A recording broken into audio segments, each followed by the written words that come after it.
మాజీ ఎంపీ కవిత నివాసానికి సిబిఐ అధికారులు వెళ్లారు. ఆమెకు నోటీసులు ఇచ్చేందుకు అధికారులు వెళ్లగా వెలుగుమట్ల బాధితులకు న్యాయం కోసం ఆమె దీక్ష చేస్తుండటంతో అనారోగ్యానికి గురైనట్టు చెప్తున్నారు.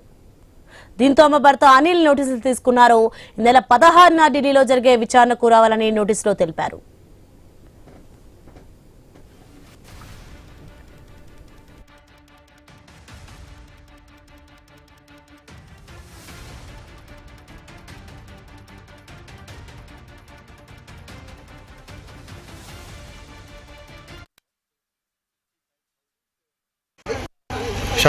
ఈరోజు ఢిల్లీ హైకోర్టు నుండి నోటీసులు జారీ చేయడం జరిగింది.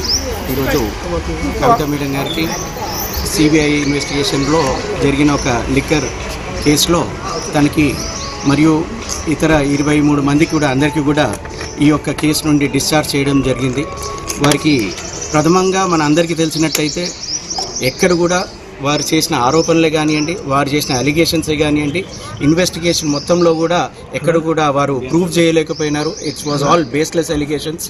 ఖచ్చితంగా కొట్టివేయడం జరిగింది ఆ కేసుని.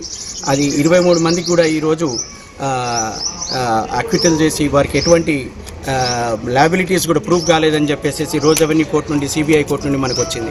కానీ దానికి ఒక డ్యూ ప్రాసెస్ ఆఫ్ లాలో వారు ఒక రివ్యూని అడిగినారు. దాని మించి పెద్దగా మనకి ఆలోచించాల్సిన అవసరం లేదు. ఆ రివ్యూలో కూడా మేమందరం కూడా భావిస్తున్నాము ఖచ్చితంగా ఇంతకుముందు జరిగిన ఫైండింగ్సే మళ్ళీ ఆ రివ్యూ ఫైండింగ్స్లో కూడా వస్తాయని చెప్పేసి మరి ఈ కేసుని మొత్తానికి కూడా కొట్టేయడం జరుగుతుందని మేము భావిస్తాం. ఇప్పుడు కవిత గారికి మీరు కలిశారు? లేదండి, మేము కవిత గారిని కలవలేదు. తన ఆరోగ్య పరిస్థితి బాగాలేదు. గత 3 రోజుల నుండి కూడా తన దీక్షలో ఉన్నారు కాబట్టి తన యొక్క ఆరోగ్య పరిస్థితి బాగాలేదు.